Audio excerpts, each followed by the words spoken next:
أعوذ بالله السميع العليم بسم الله الرحمن الرحيم والصلاة والسلام على رسول الله وعلى آله وصحبه ومن تبعه ووالاه سبحانك لا علم لنا إلا ما علمتنا إنك أنت العليم الحكيم.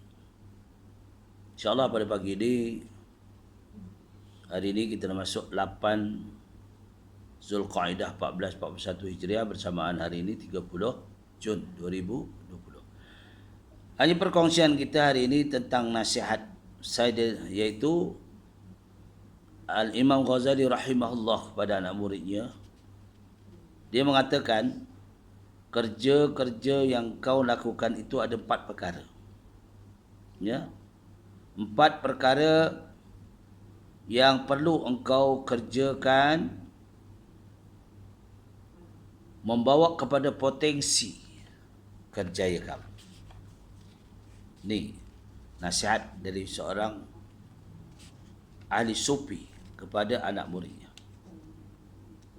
Pertama, hendaklah engkau mengukur pergaulanmu dengan Tuhanmu sekira-kira jikalau hamba-Mu bergaul kepadamu seperti pergaulanmu dengan Tuhanmu, maka engkau merasa puas hati dengan kelakuan hamba-Mu itu dan engkau tidak berasa marah.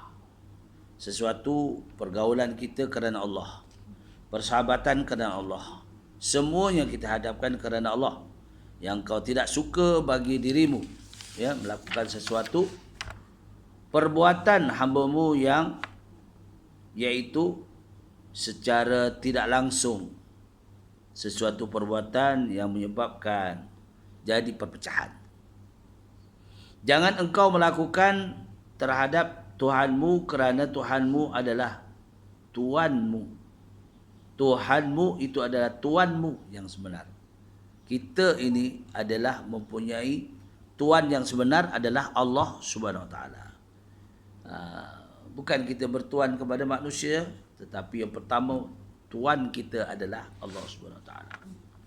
Yang kedua, kata Al-Imam Ghazali, nasihat kepada anak muridnya, segala perkara-perkara yang hendak kamu buat, apa saja yang kamu hendak kerjakan, hendaklah engkau mengukurnya bagi dirimu dahulu. Jangan kita banyak fikir. Apa kamu nak buat? Planning. Ya. Ada planning. Ada perancangan. Jangan main buat-buat je, tiba-tiba gagal. Tidak sampai ke ujung jalan. Tak sampai kepada matlamat yang nak dituju. Ini pesanan orang berilmu, ya. Jadi apa yang engkau suka orang lain lakukan terhadap dirimu, maka buatlah perkara seperti itu terhadap orang lain. Tengok orang lain tu, tengok menyeronokkan hati kamu. Dia buat kerja-kerja yang boleh membantu diri, keluarga, membantu masyarakat, menyeronokkan kita. Kita ikuti apa yang dilakukan. Ini pesanan. Ya. Jangan kita pula orang itu buat baik, kita tidak suka perkara yang kebajikan. Kalau benda itu baik, kita teruskan, kita bantu. Ya. Kerana iman seseorang hamba tidak akan sempurna sehingga ia mencintai bagi seluruh manusia apa-apa saja yang dicintai bagi orang yang melakukannya. Itu yang kedua. Pertama tadi, kita ukur diri. Kedua, kena ingat, setiap yang kita lakukan itu sesuai tak pada orang. Kalau kita suka kepada orang tu buat, maknanya kita lakukan seperti itu, orang pun akan memandang seronok kepada kita. Ini pesanan seorang guru kepada anak muridnya. Pesanan Al-Imam Ghazali yang ketiga kepada muridnya, apabila engkau belajar satu-satu ilmu, hendaklah kamu memutalaahnya. Kalau kamu belajar mengaji Al-Quran, apa bab yang diajarkan tentang hukum tajwid misalnya ni. Ya, kalau ilmu fiqh tentang hukum-hukum dalam ilmu fiqh, kena. Jangan belajar balik letak. Belajar balik letak, tak mau mutalaah. Ya. Hendaklah kita memutalaah sedaya usaha ilmu kita yang kita pelajari itu supaya mendatangkan kebaikan kepada hati kamu. Ni kadang-kadang belajar balik rumah campak buku. Esok lagi masuk kelas ni campak buku. Apa yang kita pelajari hari itu kita kena ulang kaji. Ini motif kehidupan kita. Apa jenislah kerjaya?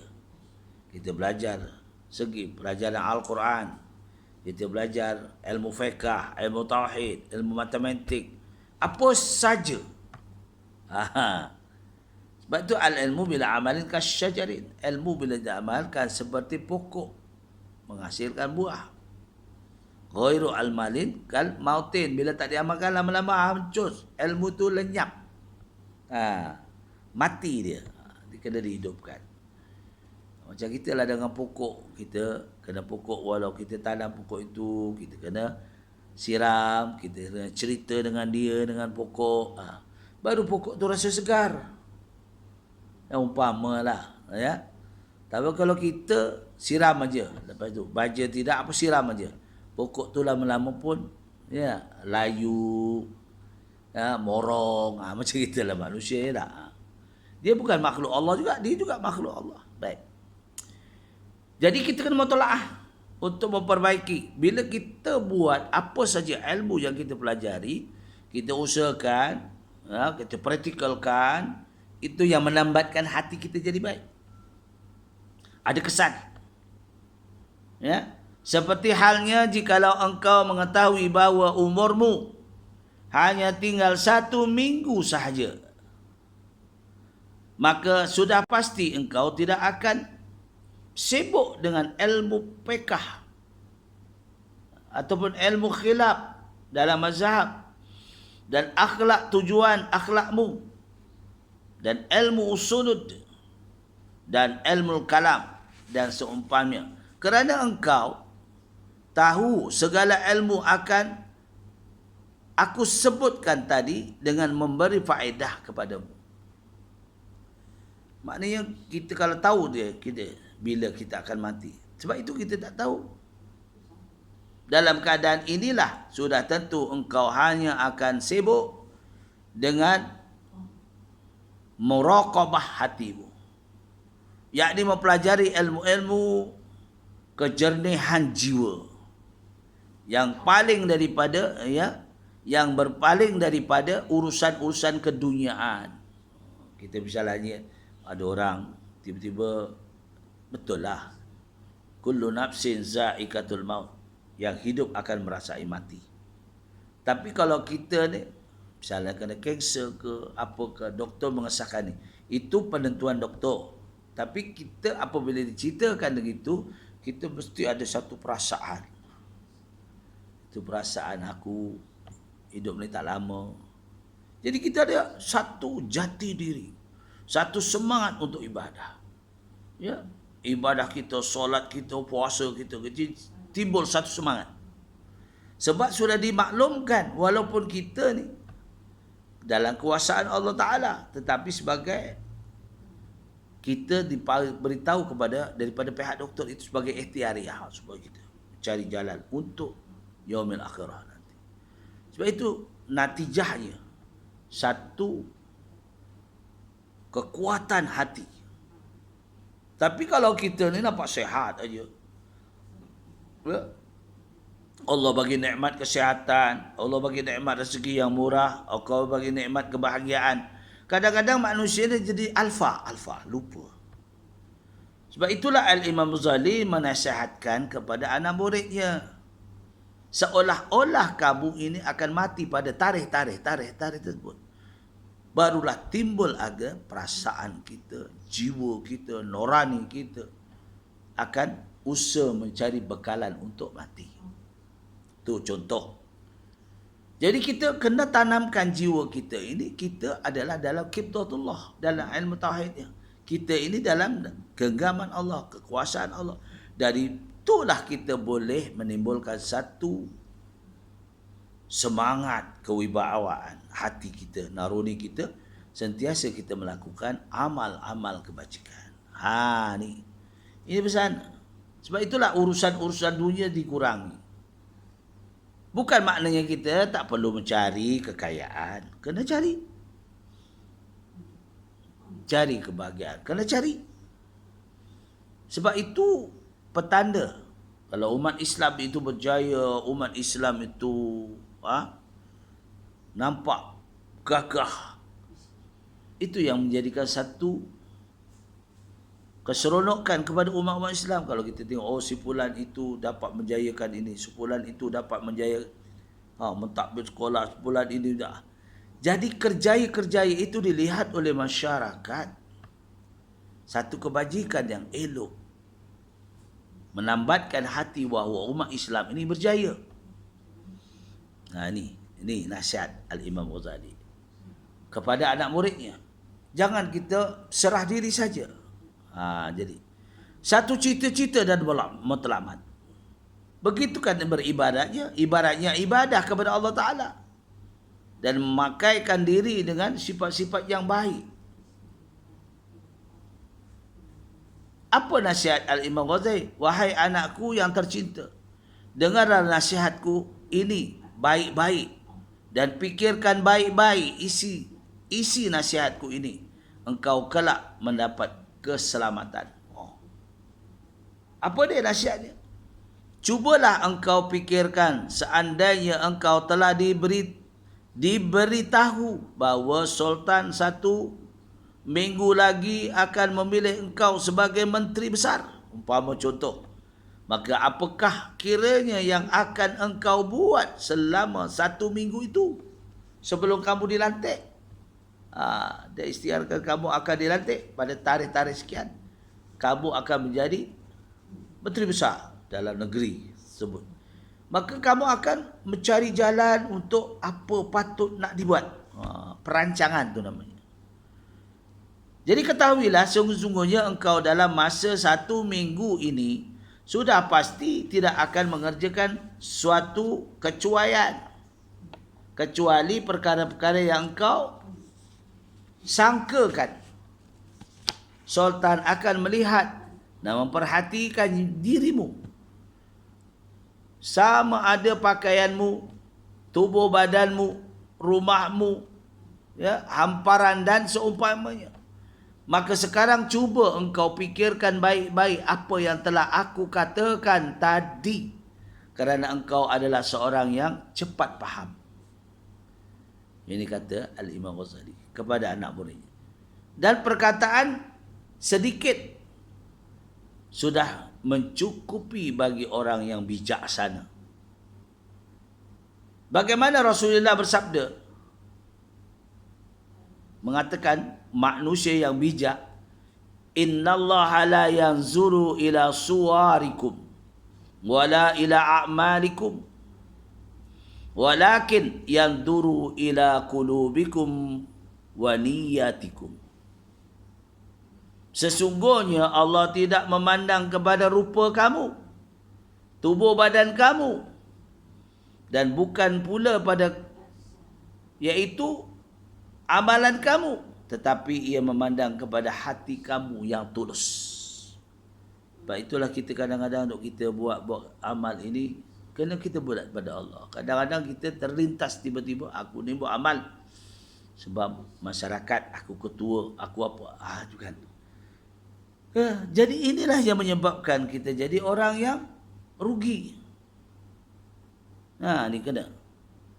Apa dia katakan? Jika engkau mahu memperdalami hal-hal yang berkenaan dengan hati, maka hendaklah engkau merujuk kepada kitab Ihya Ulumuddin dan lain-lainnya daripada kitab-kitab karanganku. Apa nama kitab? Kita kena cari. Nama kitab Ihya Ulumuddin. Ilmu ini, ilmu kebersihan akan hati ini, adalah termasuk ilmu fardu ain. Yang lain daripadanya ada fardu kifayah. Kita ada fardu, ada dua, fardu ain.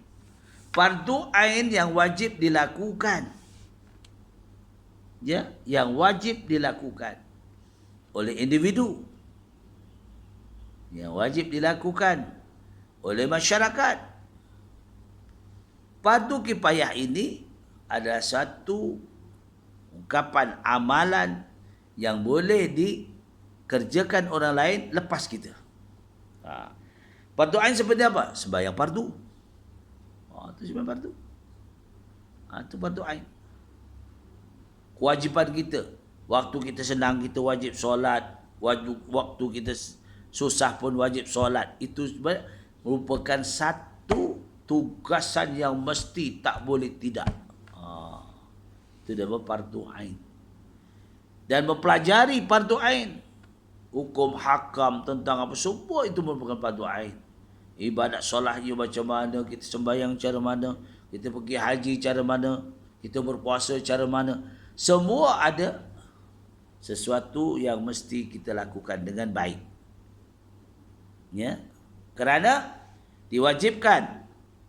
Mudah-mudahan Allah Ta'ala memberi taufik kepadamu sehingga engkau menghasilkan ilmu pengetahuan yang kamu fahami.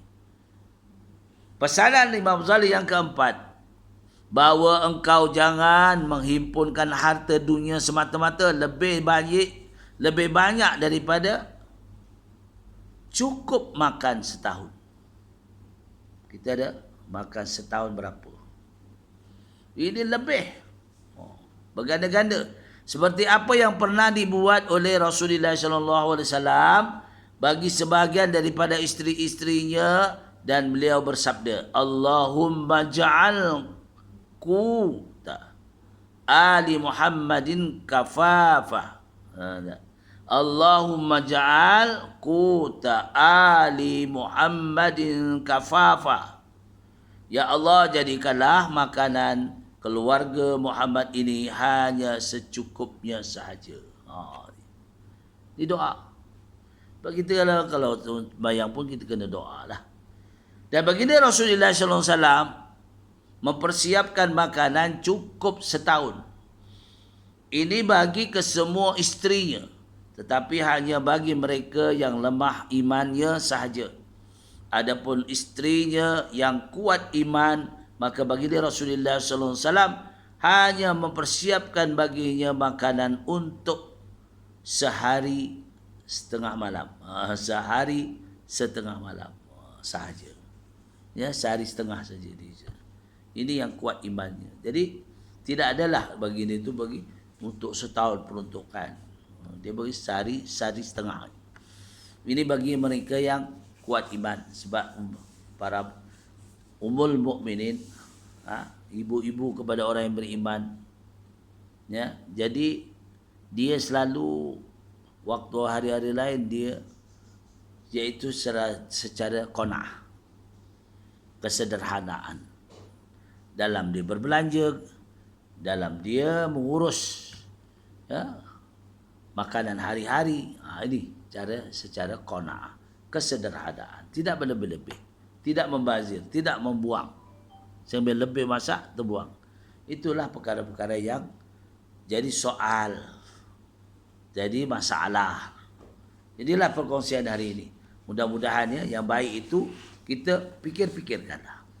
Yang baik itu semua daripada Allah, mana kekurangan juga itu adalah usaha kita untuk mempertingkatkan. Ini pesanan Al-Imam Ghazali rahimahullah kepada anak muridnya. Jadilah setakat inilah perpesanan pada hari ini. Mudah-mudahan kita ni, kalau untuk perkara yang boleh memanfaatkan kepada diri kita, ahli keluarga kita dan masyarakat sekeliling. Terutamanya jangan lupa tanggungjawab kita kepada Allah Subhanahu Wa Taala. Kita letakkan setiap apa kita lakukan itu kerana Allah. Jadi itulah perkongsian pada hari ini. Aku di qouli hadza astaghfirullahalazim wa lakum billahi wa taufiq wal hidayah. Wassalamualaikum warahmatullahi wabarakatuh.